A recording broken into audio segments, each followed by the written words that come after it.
सबसे पहले बात करेंगे उस खबर की जिसकी चर्चा धराली हादसे से भी ज्यादा हो रही है, क्योंकि इस हादसे पर समाजवादी पार्टी के नेता एसटी हसन ने बेहद विवादित बयान दिया है। एसटी हसन के मुताबिक धराली में आपदा इसलिए आई क्योंकि उत्तराखंड में दूसरे मजहब का सम्मान नहीं होता, वहां धार्मिक स्थलों पर बुलडोजर चलता है। यही नहीं, उन्होंने धराली आपदा को लेकर कहा कि दुनिया चलाने वाले के इंसाफ से इंसान नहीं बचता। मगर हसन साहब के बयान पर अब बवाल मचा हुआ है। सफर तय करते हुए यहाँ इस वक्त धराली में पहुंचा है। 5 अगस्त को जो तस्वीरें आपने देखी हैं, यही वो जगह है। ऊपर बादल फटा और इसके बाद इस क्षेत्र में गांव 2 हिस्सों में बंट गया। सर, मैं बिल्कुल आंखों से देखी हूँ धराली ऐसे गिरते हुए, और उसके बाद में हर्षिल को गिरते हुए देखा है आंखों से। उधर ही से हम लोग गुजर रहे थे, तो हम लोग जैसे तैसे बच के वो रात निकाले हैं। पर ऐसा मंजर हमने जीवन भर नहीं देखा। हमारी 65 साल की उम्र हो गई है, ये मंजर कभी दिखने को नहीं दिखाई दी। ओ भाई, पत्थर कितने बड़े बड़े देखो तो यार। इस दुनिया को चलाने वाला कोई और है, और जब उसका इंसाफ होता है तो फिर वो आदमी कहीं से भी अपने को नहीं बचा पाता। धराली में दिल दहलाने वाली त्रासदी, समाजवादी नेता की मजहबी थ्योरी।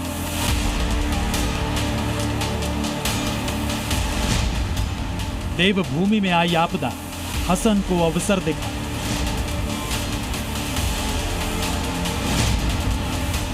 मुस्लिमों की नहीं परवाह, इसलिए कुदरत की मां।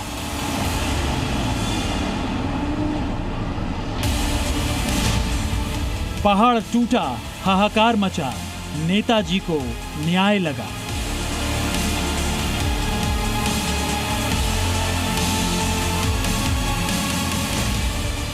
मतलब हद है, कहां से आते हैं ऐसे लोग? भला कोई इतना भी कैसे गिर सकता है कि कुदरत के कहर को मजहब से जोड़ दे?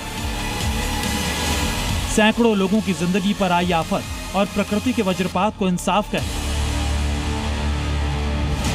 मगर ये सब कुछ कहा समाजवादी पार्टी के बयान बहादुर नेता और पूर्व सांसद एसटी हसन ने, जिनके ताजा शब्द सुनकर शायद आपको भी शर्म आ जाए। मगर मलबे में तब्दील मकान और लाश बन चुके इंसान पर भी हसन साहब को राजनीति करते शर्म नहीं आई। उत्तराखंड में और हिमाचल प्रदेश में दूसरे के मजहब का कोई सम्मान नहीं हो रहा, और मैं तो कहता हूं कि किसी भी धार्मिक स्थल के ऊपर, चाहे वो दरगाह हो, मस्जिद हो या मंदिर हो, बुलडोजर नहीं चलना चाहिए, भले से आप खाली करा लें। इस दुनिया को चलाने वाला कोई और है, और जब उसका इंसाफ होता है तो फिर वो आदमी कहीं से भी अपने को नहीं बचा पाता। समाजवादी पार्टी के पूर्व सांसद एसटी हसन के लंबे चौड़े बयान का लबोलुबाब ये है कि धराली में तबाही इसलिए आई क्योंकि उत्तराखंड में दूसरे मजहब से भेदभाव होता है, गैर मजहब के लोगों का सम्मान नहीं होता, उनके धार्मिक स्थलों पर बुलडोजर चलता है। इसलिए हसन साहब की माने तो उत्तराखंड के धराली में जो हुआ वो ऊपर वाले का इंसाफ है। इस दुनिया को चलाने वाला कोई और है, और जब उसका इंसाफ होता है तो फिर वो आदमी कहीं से भी अपने को नहीं बचा पाता। मस्जिद, दरगाहों पे और मंदिरों पे बुलडोजर नहीं चलानी चाहिए। बुलडोजर भले से आप उन्हें खाली करा दे, खड़ा रहेंगे। एसटी हसन का यह बयान न सिर्फ हैरान करने वाला है बल्कि उनकी सोच पर भी सवाल उठ रहे हैं, क्योंकि समाजवादी नेता को इतने बड़े हादसे में कुदरत का इंसाफ दिख रहा है। धराली में दर्जनों लोग मर गए और हसन साहब इसे मजहब से जोड़ रहे हैं, राजनीतिक रंग दे रहे हैं। ये बेहद शर्मनाक है। सांप्रदायिक और वोट बैंक की मानसिकता आज नेचुरल ट्रेजेडी के ऊपर भी किस प्रकार से हावी हो रही है, उसका ये प्रमाण है। गलत आरोप, सांप्रदायिक आरोप और वोट बैंक से प्रेरित आरोप लगाकर उनको अपमानित करना और नमक रगड़ना, ये समाजवादी पार्टी की सोच बन चुकी है। इसका ना मुसलमानों पर जुल्म ज्यादती से संबंध है, ना हिंदुओं से इसका ताल्लुक है। ये एक आफत नागहानी है। इसको जो है इस्लाम मजहब से या हिंदू मजहब से जोड़ के जो लोग देखते हैं तो ये उनकी बेवकूफ़ी है। हैरानी इस बात की है कि राजनीतिक नफरत के शिकार एसटी हसन ने उत्तराखंड के साथ साथ हिमाचल में आई आपदा के पीछे भी मजहबी भेदभाव को वजह बता दी, जबकि हिमाचल में उनकी पार्टी के पुराने साथी कांग्रेस की ही सरकार है। उत्तराखंड में और हिमाचल प्रदेश में दूसरे के मजहब का कोई सम्मान नहीं हो रहा, और मैं तो कहता हूं कि किसी भी धार्मिक स्थल के ऊपर, चाहे वो दरगाह हो, मस्जिद हो या मंदिर हो, बुलडोजर नहीं चलना चाहिए। इसको इस तरह से धर्म के साथ जोड़ना कतई भी उचित नहीं है। आज दोषारोपण की बात नहीं होनी चाहिए। आज यही होना चाहिए, इस संकट की घड़ी में हम एक दूसरे की मदद कैसे कर सकते हैं। मगर अब हसन साहब को कौन समझाए कि प्रकृति के आगे राजनीति नहीं चलती। कुदरत किसी पर धर्म देखकर कहर नहीं बरपाती। बादल फटने या पहाड़ टूटने से पहले हिंदू मुसलमान नहीं देखता। जब ऐसे हादसे होते हैं तो हर धर्म के लोग मरते हैं, हर मजहब के घर ढहते हैं, हर सियासी दल के समर्थक इसकी चपेट में आते हैं। ब्यूरो रिपोर्ट, जी मीडिया। और अब सवाल है कि आखिर एसटी हसन ने इतनी ऊंची और छोटी बात क्यों कही? इसकी वजह भी आप समझिए।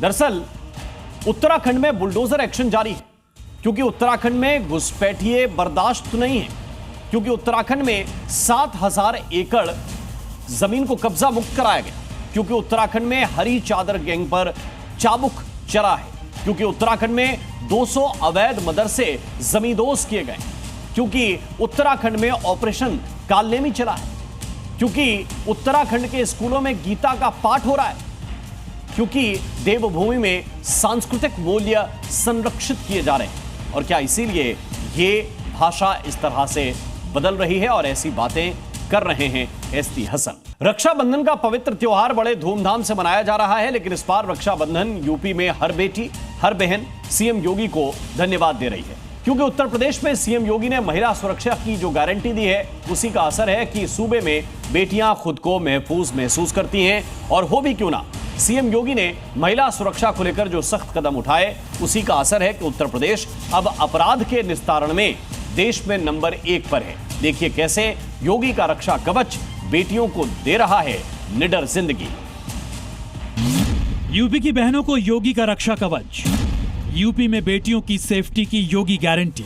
हमने पहले बोला था कि अगर लूटोगे व्यापारी और बेटी की सुरक्षा में खतरा पैदा करोगे तो दूसरे चौराहे पे यमराज इंतजार कर रहा होगा। साल 2017 में जब योगी आदित्यनाथ ने यूपी की कमान संभाली तो उनकी पहली प्राथमिकता थी यूपी में महिलाओं के लिए एक सुरक्षित माहौल तैयार करना। मुख्यमंत्री बनने के बाद ही योगी आदित्यनाथ ने साफ कर दिया था कि महिला सुरक्षा से किसी भी तरह का कोई समझौता नहीं किया जाएगा। और यहीं से शुरू होती है एक नई यूपी की कहानी, जहां बेटियां अब डरती नहीं हैं, बल्कि घर हो या बाहर बेखौफ रहती हैं। योगी सरकार ने छेड़खानी पर प्रहार करते हुए एंटी रोमियो स्क्वाड का पहला कॉन्सेप्ट अपनाया, जिसकी पहली बड़ी पहल थी हर जिले में एंटी रोमियो स्क्वाड का गठन करना। इतना ही नहीं, योगी आदित्यनाथ ने हर जिले में एक महिला थाना और हर थाने में एक महिला पुलिसकर्मी तैनात करने की शुरुआत की। इसका असर यह हुआ कि यूपी की बेटियां थाने में जाकर अपनी शिकायत दर्ज कराने लगी। महिला सुरक्षा हमारे लिए सर्वोच्च महत्व रखता है। हमने इस बात को पहले दिन कहा, कोई खिलवाड़ करेगा तो उसका खामियाजा भुगतेगा। हम लोगों ने इस बारे में हम लोगों ने आश्वस्त किया, एक एक बेटी को, एक एक बहन को हम लोगों ने इस बात के लिए आश्वस्त किया है। सीएम योगी के इसी संकल्प का परिणाम है कि पिछले 8 सालों में यूपी ने महिला सुरक्षा के क्षेत्र में वो मुकाम हासिल किया है जिसकी मिसाल पूरे देश में दी जाती है। 2018 में यूपी जहां महिला अपराध से जुड़े मामलों के निस्तारण में 7वें स्थान पर था, वहीं 2025 में ITSSO की ताजा रिपोर्ट के मुताबिक यूपी 98.6% निस्तारण के साथ देश में नंबर 1 पर है। योगी आदित्यनाथ के सख्त कदमों और सक्षम नेतृत्व का नतीजा है कि आज यूपी में महिलाओं से जुड़े अपराधों के सबसे कम मामले लंबित हैं। महिला संबंधी अपराधों में संलिप्त अपराधियों को सजा दिलाने में उत्तर प्रदेश देश का पहला राज्य है। यही नहीं, पिछले कुछ साल में जिस तरह से सीएम योगी ने शिकंजा कसा, यूपी में बेटियों को बरगलाकर हिंदू से मुसलमान बनाने वाले गैंग पर भी हंटर चला। धर्मांतरण के गैंग का सबसे बड़ा खिलाड़ी छांगुर अब सलाखों के पीछे है। और योगी फोर्स उसका पूरा हिसाब कर रही है। आगरा धर्मांतरण गैंग का सरगना अब्दुल रहमान और उसकी कंपनी भी योगी फोर्स के शिकंजे में है और उसके सिंडिकेट से जुड़े लोगों को गिरफ्तार किया जा रहा है। छद्मवेश में चोरी छुपे, नाम छुपा करके, स्वरूप छुपा करके जो लोग बहन बेटियों की इज्जत के साथ खिलवाड़ करते हैं, उनको पहले से मेरी चेतावनी, अगर वे सुधरे नहीं तो राम नाम सत्य है की यात्रा अब निकलने वाली है। दरअसल महिला हेल्पलाइन, फास्ट ट्रैक कोर्ट, सख्त कानूनों का पालन और हर जिले में महिला पुलिस की तैनाती। योगी सरकार ने हर स्तर पर महिलाओं की सुरक्षा को सर्वोच्च प्राथमिकता दी है और यही वजह है कि यूपी में महिलाएं योगी राज में खुद को महफूज महसूस करती हैं। ब्यूरो रिपोर्ट, जी मीडिया। और अमेरिकी राष्ट्रपति डोनाल्ड ट्रंप का टैरिफ बम और योगी का सीधा जवाब। संदेश एकदम साफ है कि हिंदुस्तान किसी के दबाव में झुकने वाला नहीं है। प्रधानमंत्री नरेंद्र मोदी के बाद अब उत्तर प्रदेश के सीएम योगी आदित्यनाथ ने भी स्वदेशी मंत्र दिया है। सीएम योगी ने यूपी वासियों से स्वदेशी अपनाने और देश के लिए जीने की बात की है। देखिए ये रिपोर्ट। हम जिएंगे स्वदेशी के लिए, हम मरेंगे अपने देश के लिए। योगी का स्वदेशी मंत्र, ट्रंप को सीधा संदेश। स्वदेशी हमारे जीवन का मंत्र बने। ट्रंप की टैरिफ गिरी, योगी ने हेकड़ी निकाल दी। दुनिया की कोई ताकत भारत का बाल बांका नहीं कर पाएगी। मैसेज क्लियर है और इरादे साफ। हिंदुस्तान ट्रंप के टैरिफ बम के डर से झुकने वाला नहीं है। पहले प्रधानमंत्री नरेंद्र मोदी ने ट्रंप के टैरिफ बम को फुस किया। पशुपालकों के और मछुआरे भाई बहनों के हितों के साथ कभी भी समझौता नहीं करेगा। और अब यूपी के सीएम योगी ने अमेरिका के राष्ट्रपति डोनाल्ड ट्रंप को करारा जवाब दिया है। सीएम योगी ने प्रदेश वासियों को स्वदेशी मंत्र दिया है। स्वदेशी हमारे जीवन का ध्येय बने, स्वदेशी हमारे जीवन का मंत्र बने। हम जिएंगे स्वदेशी के लिए, हम मरेंगे अपने देश के लिए। अपनी राष्ट्रभक्ति की पराकाष्ठा के साथ जब भारत आगे बढ़ेगा तो दुनिया की कोई ताकत भारत का बाल बांका नहीं कर पाएगी। राखी के त्योहार से ठीक एक दिन पहले सीएम योगी का संदेश कुछ अलग है। योगी आदित्यनाथ ने लोगों से अपील की है कि त्योहार पर गिफ्ट दे तो स्वदेशी, घर सजाए तो स्वदेशी और कोई सामान खरीदे तो वो भी स्वदेशी। और इसके पीछे सीएम योगी का तर्क भी है। जब हम कोई स्वदेशी वस्तु खरीदते हैं, पर्व और त्योहारों की परंपरा प्रारंभ हो रही है और पर्व और त्योहारों की इस परंपरा में हम स्वदेशी वस्तु खरीदते हैं तो हमारे हस्तशिल्पी और कारीगर काम पाते हैं। उसका जो पैसा हम देते हैं वह हस्तशिल्पी, कारीगर और हमारे उद्यमियों के पास जाता है। जो उनके पास जाएगा वह देश के विकास में ही खर्च होगा, वह देश के विकास में खर्च होगा, देश के उत्थान में खर्च होगा, देश की समृद्धि में ही वह पैसा लगेगा। सीएम योगी का कहना है कि स्वदेशी खरीदने से हमारे कारीगर को रोजगार मिलता है, देश की आर्थिक ताकत बढ़ती है और यही आर्थिक राष्ट्रवाद भारत को अजेय बनाएगा। जैसे अमेरिका में डोनाल्ड ट्रंप ने विदेशी सामान पर टैरिफ लगाकर अमेरिका फर्स्ट का नारा दिया था, योगी का ये इंडिया फर्स्ट मॉडल भी विदेशी प्रोडक्ट्स को मात देने की तैयारी है। लेकिन जब हम विदेशी वस्तु खरीदते हैं तो विदेशों की वस्तु खरीदने की कीमत हमें उस समय तो चुकानी ही होती है, लेकिन बाद में आतंकवाद के रूप में भी हम उसकी कीमत चुकाते हैं। इस त्योहार पर योगी का मंत्र है स्वदेशी ही संकल्प, स्वदेशी ही उत्सव और स्वदेशी ही देशभक्ति। अब देखना यह है कि यूपी की जनता इस इकोनॉमिक स्ट्राइक में कितनी भागीदार बनती है। ब्यूरो रिपोर्ट, जी मीडिया। और आइए बात करते हैं संभल के सिंघम कहे जाने वाले अनुज चौधरी की, जिन्हें अब सीओ से प्रमोशन करके एएसपी बना दिया गया है। बीती रात योगी सरकार ने बड़ा फैसला लेते हुए उनका पद और पावर बढ़ा दिया है। यानी पहलवानी के दाव चलकर पुलिस डिपार्टमेंट में आए अनुज चौधरी अब और भी बलवान हो गए।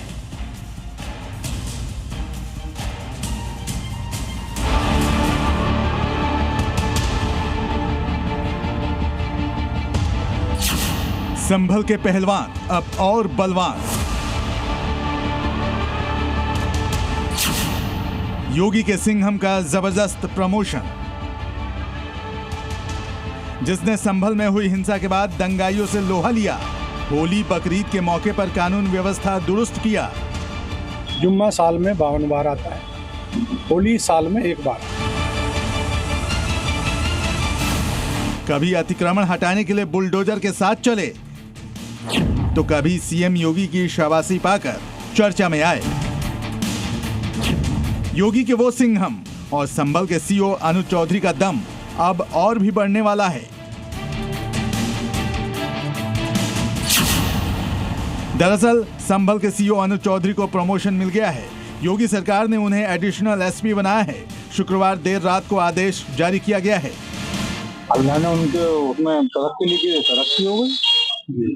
मतलब आप सही मानते हैं तरक्की? मैं तो अल्लाह की रजा समझता हूँ, अल्लाह की रजा है। शासन ने जो भी प्रमोशन दिया है वो सोच समझ के ही दिया होगा, वो काबिल है और उन्हें प्रमोशन मिलना चाहिए। और मैं तो आशा करता हूँ कि वो बहुत जल्दी एसपी बने। हम ये चाहते हैं पुलिस प्रशासन योगी जी से कि उन्हें एएसपी के साथ साथ एसपी का भी प्रमोशन मिले। क्यों? जो शांति का वातावरण बनाए और अवैध तत्वों पर सख्त रूप से कार्रवाई करे बगैर भेदभाव के, वो सही है। तो उनका प्रमोशन उचित है और बहुत ही सराहनीय प्रयास है। सीओ अनुज चौधरी अपने सख्त रवैये और प्रभावी कार्यशैली के लिए सिर्फ संभल ही नहीं बल्कि पूरे यूपी में मशहूर हैं। पिछले साल संभल में हुई हिंसा के दौरान जिस तरह उन्होंने एसपी के बिश्नोई के साथ मिलकर दंगाइयों पर करारा पलटवार किया, उससे उनकी छवि काफी मजबूत हुई। संभल हिंसा के दौरान दंगाइयों की फायरिंग में वो घायल भी हो गए, मगर फिर भी सीओ अनुज चौधरी अपनी जिम्मेदारी से पीछे नहीं हटे। इतना ही नहीं, हाल ही में होली और जुम्मे को लेकर हुए विवाद पर भी उन्होंने खुलकर अपना पक्ष रखा था। मेरा सीधा साफ ये है, होली का दिन है, जुम्मा साल में 52 बार आता है, होली साल में 1 बार आती है। तो मुस्लिम समुदाय के लोगों को यदि किसी को लगता है भाई आपको होली के रंग से आपका धर्म भ्रष्ट हो जाएगा या जो भी है, तो वो उस दिन ना निकले, घर से ना निकले। और यदि निकले तो उसका इतना बड़ा दिल होना चाहिए, वो दिल होना चाहिए कि भाई सब एक जैसे हैं, रंग तो रंग है। हालांकि उनके इस बयान पर काफी हंगामा हुआ, उन्हें सियासी विरोध भी झेलना पड़ा, मगर सीएम योगी ने उनके बयान का समर्थन किया था। आपको बता दें, अनुज चौधरी 2012 बैच के पीपीएस अफसर हैं। उनकी भर्ती स्पोर्ट्स कोटे के जरिए हुई थी। 2005 में उन्हें अर्जुन अवार्ड से नवाजा गया था। उनकी छवि एक सख्त और राष्ट्रवादी अफसर की रही है। अब इन्हीं तमाम बातों का फायदा उन्हें मिल रहा है, क्योंकि स्पोर्ट्स कोटे से एएसपी पद तक पहुंचने वाले वो यूपी पुलिस के पहले अफसर हैं। अनुज चौधरी से पहले स्पोर्ट्स कोटे से कोई भी पुलिसकर्मी एडिशनल एसपी के पद तक नहीं पहुंचा था। उनके प्रमोशन की खबर से यूपी के पुलिस महकमे में भी खुशी की लहर है। ब्यूरो रिपोर्ट, जी मीडिया। और आज संभल से एक और दिलचस्प तस्वीर सामने आई, जहां राखी के धागे ने हिंदू मुस्लिम के बीच फिर जोड़ा भाई बहन का अनोखा रिश्ता। संभल में 35 साल से चली आ रही परंपरा इस बार भी धार्मिक सौहार्द की मिसाल बनी। इस बार भी योगी सरकार में मंत्री गुलाब देवी ने मौलाना भाई को राखी बांधी, लेकिन ये तस्वीर कट्टरपंथियों को चुभ रही है। देखिए ये खास रिपोर्ट।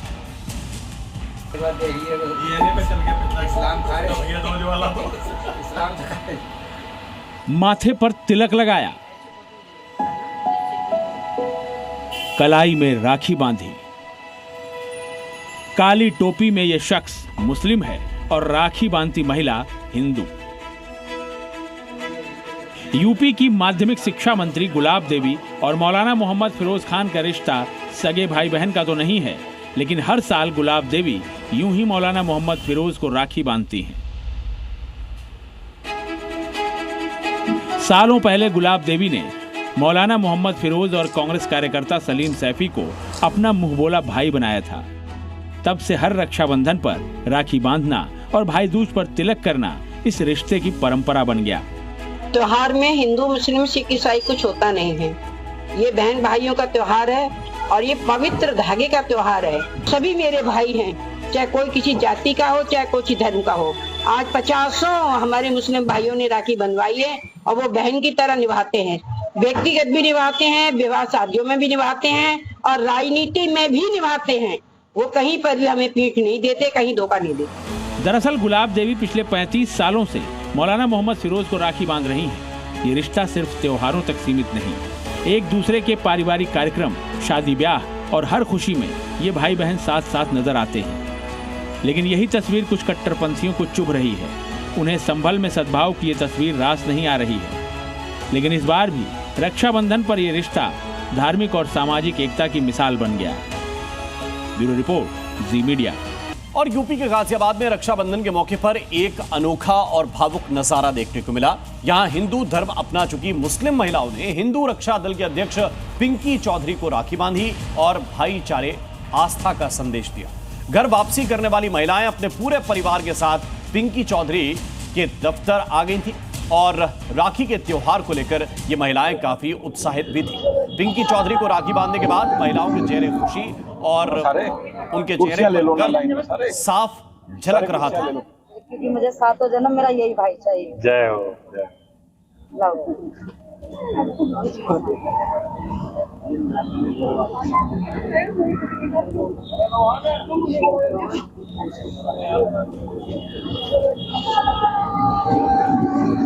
मिठाई खरीदी, माला खरीदी, राखी खरीदी और कुछ चीजें ऐसी है जो खरीदी नहीं जाती है, जो दिल में भरा हुआ है काफी सालों से। नहीं, मुझे कुछ नहीं चाहिए। मेरा भाई का प्यार मेरे सर पे हाथ बना रहा है, मुझे और कुछ नहीं चाहिए। बहुत ज्यादा अच्छा। तो ये वो बहनें हैं जिन्होंने पहले घर वापसी की। घर वापसी मतलब पहले ये मुस्लिम थी, फिर हिंदू बनी और अब पिंकी चौधरी को राखी बांधने के लिए ये बहनें पहुंची। उन्होंने कहा कि बहुत खुशी का दिन है और ये भी कहा कि ऐसा भाई सबको मिले। तस्वीरें जरा देखिए। हिंदूवादी नेता को राखी बांधने के लिए ये बहनें पहुंची थी। और कुछ दिन पहले उत्तर प्रदेश में बच्चों को समाजवादी पार्टी और उसके नेता सियासी पाठ पढ़ा रहे थे। बच्चों को बुलाकर ए फॉर अखिलेश पढ़ाया जा रहा था। हालांकि योगी सरकार ने सख्ती दिखाई तो यह सियासी ड्रामा बंद हो गया। अब मध्य प्रदेश के स्कूल में भी कुछ ऐसा ही मामला सामने आया, जहां कॉन्वेंट स्कूल में का से काबा और मां से मस्जिद, ना से नमाज पढ़ाया जा रहा है। मामला सामने आने के बाद बड़ा बवाल हो गया, विरोध प्रदर्शन होने लगा। फिर आगे क्या हुआ, प्रिंसिपल ने क्या कहा, किताब बच्चों के पास पहुंची कैसे? बड़ी खबर की ये पूरी डिटेल देखिए इस रिपोर्ट। एमपी का कॉन्वेंट स्कूल इस्लामी तालीम कबूल, क से काबा पढ़ाया, इलाके में हंगामा हो गया।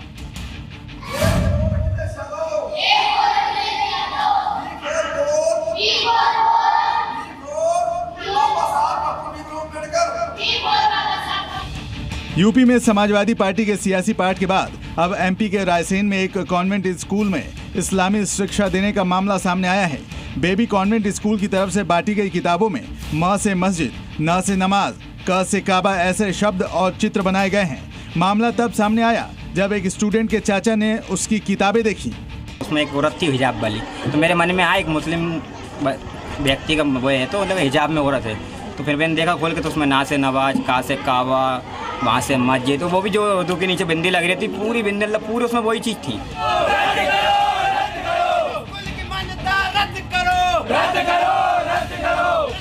मामला सामने आते ही एबीवीपी और अभिभावक स्कूल के बाहर प्रदर्शन करने लगे और मान्यता रद्द करने की मांग करने लगे।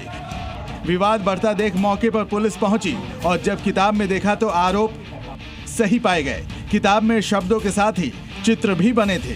स्कूल में खुद इन मैडम ने एक पट्टी पाड़ा दिया है बच्चों को, और ये मतलब दुकान पे नहीं मिला, बुकों की दुकान पे। ये मैडम खुद मतलब स्वयं पट्टी पाड़ा छपवाया। और क्या लिखा है उसमें? उसमें पट्टी पाड़े में लिखा है अपने माँ से मस्जिद, ना से नमाज, ऐसे शब्द उसमें लिखे गए हैं। ऐसे बच्चों को का से काबा, ऐसे शब्द बच्चों को पढ़ाए जाना जो बच्चों को नहीं पढ़ाना चाहिए, क्योंकि हमने जो पहले पट्टी पाड़ा पढ़ा था उसमें ऐसे शब्द कभी नहीं लिखे थे। और मैडम से बात करने आए तो मैडम ये कह रही यही शब्द हम पढ़ाए जाएंगे।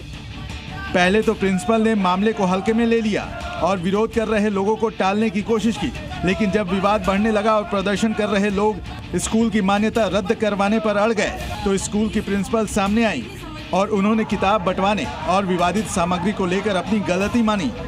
कि ये एक किताब गलती ही समझ लीजिए, मैं तो उसको गलती ही कहूँगी। किसकी गलती से हुआ है? वो मेरी ही गलती से हुआ कि मैंने उस मैटर को पढ़ा नहीं कि माँ से मस्जिद है, कि माँ से मंदिर है, कि का से कबूतर है, कि का से काबा है, और एक और क्या है, ना से नमाज है, ना से नल है। ये इस मैटर को मैंने बिल्कुल भी ध्यान नहीं दिया। हाँ, मैं मान रही हूँ, जब मैंने गलती मान ली है ना तो इतना गदर मचाने की जरूरत ही नहीं। इस शिक्षा से साजिश का खुलासा हुआ तो प्रिंसिपल ने गलती मान ली और अब प्रदर्शन न करने की अपील कर रही हैं, जबकि विद्यार्थी परिषद ने कहा कि ये सनातन और हिंदुत्व के खिलाफ षड्यंत्र है और छोटे बच्चों को इस तरीके से भ्रमित कर गलत शिक्षा दी जा रही है। फिलहाल मामला प्रशासन के संज्ञान में है और ये जांच का विषय है कि ये सामग्री क्यों और कहां से लाई गई और इसको लाने का असली मकसद क्या था। ब्यूरो रिपोर्ट, जी मीडिया। देवभूमि उत्तराखंड का धराली, जहां 5 अगस्त को आई भीषण आपदा ने न सिर्फ जिंदगी को थाम दिया बल्कि पहाड़ के सीने पर एक नई झील भी बना दी। हादसे के 5 दिन बाद भी वहां मलबा और तबाही का मंजर जस का तस है। रेस्क्यू ऑपरेशन में जुटी टीमें हर हाल में लापता लोगों को ढूंढने और जिंदगियां बचाने की कोशिश कर रही है। देखिए हमारी ये ग्राउंड रिपोर्ट। उत्तराखंड के हर्षिल की ये तस्वीरें इस बात की गवाही हैं कि 5 अगस्त को यहाँ आई आपदा कितनी भयंकर थी। देखते ही देखते यहाँ पर एक झील बन गई और फ्लैश फ्लड का पानी इसमें जमा हो गया। लेकिन हादसे के 5 दिन बाद यहाँ पर सबसे बड़ी चुनौती दूर दूर तक फैला ये मलबा है। आपदा के बाद लापता हुए लोगों की तलाश के लिए सेना ने स्निफर डॉग्स को लगाया है ताकि वो जिंदगी की संभावनाओं को खोज सके। वहीं हाईटेक ग्राउंड पेनिट्रेशन रडार का भी इस्तेमाल किया जा रहा है। थर्मल इमेजिंग कैमरे से भी खोज अभियान को आगे बढ़ाया जा रहा है। सर्च एंड रेस्क्यू टीम का हिस्सा है। अभी हम हर्सिल के लोअर कैंप। वहीं गंगनानी में क्षत विक्षत हुए पुल को फिर से बनाने का काम जारी है। अभियान की गति को देखते हुए उम्मीद है कि आज शाम तक पुल का काम पूरा हो जाएगा। धराली तक राहत पहुंचाने की तमाम कोशिशें हो रही हैं। हवाई मार्ग से लगातार सेना की तरफ से वहां पे लोगों को मदद की जा रही है, लेकिन सड़क मार्ग पे दिक्कतें हैं। सड़क मार्ग पे फिलहाल मैं गुगनानी के पास हूं और यहां से जब हम आगे बढ़ते हैं तो यहां पर आप मेरे दाहिने तरफ देखेंगे इस पुल का निर्माण किया जा रहा है। युद्ध स्तर पर बीआरओ यहां पर लगी हुई है। इसके अलावा सेना भी लगाई गई है मदद के लिए ताकि जल्द से जल्द इस पुल का निर्माण करा दिया जाए। बड़ी बड़ी मशीनें यहाँ बुलाई गई हैं, लेकिन इस बीच और कितना वक्त लग सकता है। वक्त की बात इसलिए हम बार बार कह रहे हैं क्योंकि जब सड़क का निर्माण हो जाएगा उसके बाद जो ज़मीनी स्तर पर मदद है वो और तेज़ी से पहुँचेगी। बेहद मुश्किल परिस्थिति में काम कर रही टीम के लिए हौसला बढ़ाने वाली बात यह है कि अब तक 993 लोगों को बचाया जा चुका है। रेस्क्यू ऑपरेशन में हेलीकॉप्टर की मदद ली जा रही है। बेघर हुए लोगों को अस्थायी कैंप में ठहराया जा रहा है। लोगों की दवा से लेकर हर जरूरत पूरी की जा रही है। उत्तराखंड के डीजीपी ने बताया कि आज सुबह सुबह बचाव का काम शुरू कर दिया गया। मौसम साफ होने की वजह से थोड़ी मदद भी मिली। आज भी जो है सुबह से वेदर क्लियर मिलने पर बहुत अच्छी हमारी जो सॉर्टीज थी वायुसेना की और युकाडा की, उनके थ्रू कई जो हमारे यात्री बचे हुए थे उनको निकाल लिया गया है और साथ ही बहुत भारी संख्या में सप्लाईज, राशंस और सारी जो आवश्यक सामग्री है वो पहुंचा दी गई है। हमारे 125 केवी के जो जेनसेट्स हैं वो पहुंच गए हैं चिनूक के द्वारा और हर्सिल और धराली पर जो रेस्क्यू एफर्ट्स हैं उन्होंने भी काफी तेजी पकड़ ली है। वहीं धराली गांव में जनहानि का आकलन भी शुरू किया जा चुका है। राजस्व विभाग की टीम इस काम की अगुवाई कर रही है। धराली गांव में जो नुकसान हुआ है उसके तहत फौरी राहत के तौर पर जो SDRF के मानक है उसके अंतर्गत हमने 5,000 रुपये प्रत्येक प्रभावित परिवार को दे दिए हैं। अब ये तुरंत फौरी राहत के तौर पर दिए गए हैं, ये तत्काल देना होता है।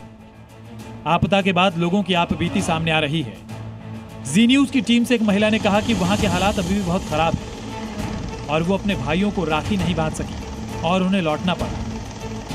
सिचुएशन बहुत खराब था। आज ही रक्षाबंधन है पर आज ही आना पड़ा मुझे। आप राखी बांधने के लिए जी तो आप नहीं बना पाई। घर वापस आ गई हूँ। अभी घर पहुँची भी नहीं हूँ। अभी देहरादून तो पहुँची भी नहीं, आधे रास्ते में ही हूँ मैं। वही बहुत बड़ा दुख है, अब क्या बोले। बहरहाल प्रभावित इलाके में जनरेटर से बिजली की सप्लाई की जा रही है और मोबाइल नेटवर्क भी चालू किया जा चुका है, लेकिन सड़कें अभी भी पूरी तरह से क्षतिग्रस्त हैं और इनकी मरम्मत का काम जारी है। लेकिन आपदा के बाद राहत का काम अब पहाड़ से भी विशाल लग रहा है। पूरी जद्दोजहद इस बात की है कि जल्द से जल्द सभी लोगों तक मदद पहुंचे, धराली की जिंदगी एक बार फिर जल्द पटरी पर लौटे। ब्यूरो रिपोर्ट, जी मीडिया।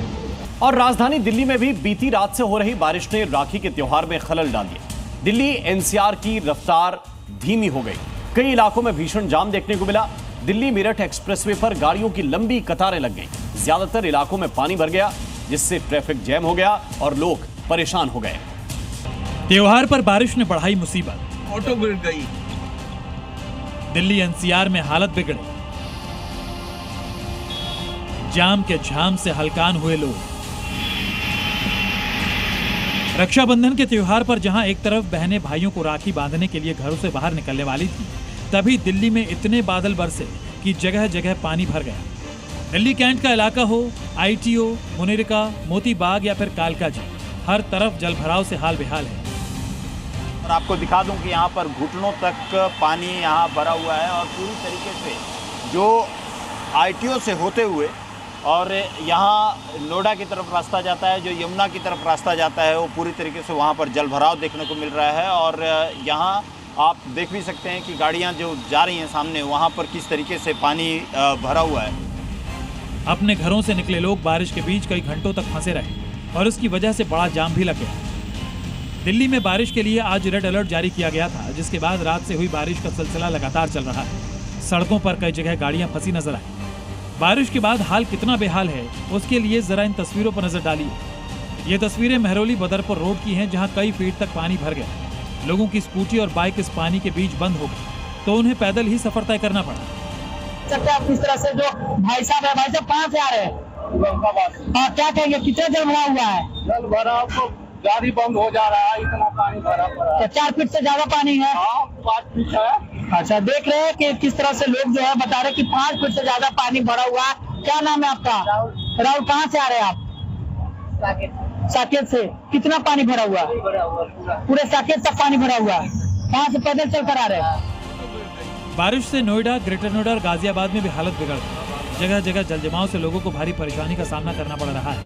ऑपरेशन सिंदूर पाकिस्तान के लिए नाम ही नहीं, एक डर बन गया। हिंदुस्तान ने ऐसा वार किया कि पाक का आसमान भी कांप उठा। लेकिन एक बार फिर हिंदुस्तान ने दुनिया के सामने सबूत दिया है पाकिस्तान को कैसे पीटा। उसका पूरा नंबर, डेटा बताया है। हिंदुस्तान ने पाकिस्तान के 6 विमान मार गिराए और 3 हैंगर को भी नुकसान पहुंचाया। ऑपरेशन सिंदूर, पाक में तबाही का नंबर गेम। पाकिस्तान को कैसे पीटा, नंबर डेटा सब आ गया। एयर चीफ मार्शल ने बताया पाक को कितना नुकसान हुआ। ऑपरेशन सिंदूर ने पूरी दुनिया को भारत के शौर्य और दमखम का गवाह बना दिया। दुनिया ने न सिर्फ भारत की ताकत को देखा, बल्कि उसे महसूस भी किया। अपने दमदार एक्शन से भारत ने साफ और सख्त संदेश दिया। अगर किसी ने हिंदुस्तान पर तिरछी नजर डाली तो उसकी आंख निकालने में देर नहीं लगेगी। ऑपरेशन सिंदूर के दौरान पाकिस्तान को हुए नुकसान पर वायुसेना प्रमुख air chief marshal AP Singh ने बड़ा खुलासा किया है। उन्होंने बेंगलुरु में आयोजित एक कार्यक्रम के दौरान बताया कि ऑपरेशन सिंदूर के तहत भारतीय वायुसेना के air defence surface to air missile system ने पाकिस्तान के 5 फाइटर जेट और 1 अवाक्स विमान को मार गिराया। Talking about fighter aircraft from S-400, we have at least 5 fighters confirmed kills and 1 large aircraft, which could be either an Elint aircraft or an AWNC aircraft, which was taken on at a distance of about 300 kilometers. This is the actually largest ever recorded surface-to-air kill that we can talk about. Operation Sindoor के बाद ये पहली बार है जब Indian air force ने पाकिस्तानी में तबाही के सबूत दिए हैं। ऑपरेशन सिंदूर के दौरान भारतीय वायुसेना ने पाकिस्तान के 5 फाइटर प्लेन और एक बड़े सर्विलांस प्लेन को मार गिराया था। पाकिस्तान के 2 कमांड सेंटर मुरीद के और चकला को भी तबाह कर दिया था। पाकिस्तान के 2 surface to air missile centre को भी नुकसान पहुंचाया था। इस दौरान पाकिस्तानी डिफेंस सिस्टम को भी हिंदुस्तान की सेना तहस नहस कर चुकी थी। इस दौरान 6 छोटे बड़े रडार सिस्टम को भी निशाना बनाया गया था। यही नहीं, पाकिस्तान के 3 हैंगर, जिसमें शुक्र UAV हैंगर, भोलारी हैंगर और जैकबाबाद F-16 हैंगर शामिल हैं, उन्हें भी काफी नुकसान पहुंचाया था। 3 hangars that we attacked. One was, of course, Sukur, the UAV hangar, the Bholari hangar of AEWNC, and Jacobabad, the F-16 hangar. And we have indication of at least one AEWNC in that AEWC hangar, and a few F-16s which were under maintenance there. Operation Sindoor में S-400 missile system का भी इस्तेमाल किया गया, जिसने 300 kilometre दूर से सटीक हमले किए, और ये कार्रवाई बेहद रणनीतिक और सफल रही थी। The S-400 system, which we had recently bought, has been a game changer. The range of that system has really kept their aircraft away from their weapons like those long-range glide bombs that they have. They have not been able to use any one of those because they have not been able to penetrate this system. Hindustan के हाथों एक के बाद एक पिटने के बाद पाकिस्तान घुटनों पर आ गया, और पाकिस्तान ने ही सीज फायर के लिए पहले हाथ बढ़ाया। More of the high-tech war which was fought in about 88-90 hours of war, we were able to achieve so much of damage to the system that it was very clear in their mind that in this current situation, if they continue, they are going to continue paying for it more and more. So they have come forward and sent a message again through DGMO कि हम बात करना चाहते हैं, and which was accepted from our side. Operation Sindoor मई 2025 में भारत और पाकिस्तान के बीच हुई एक छोटी लेकिन तीव्र सैन्य मुठभेड़ का हिस्सा था। इस दौरान भारत ने अपनी हवाई श्रेष्ठता साबित करने के लिए कई कदम उठाए। ब्रह्मोस मिसाइल जैसे हथियारों का इस्तेमाल करके पाकिस्तान के रणनीतिक ठिकानों को निशाना बनाया गया। इस ऑपरेशन ने भारत की हवाई रक्षा और सटीक हमले की क्षमता को दुनिया के सामने लाया। ब्यूरो रिपोर्ट, जी मीडिया।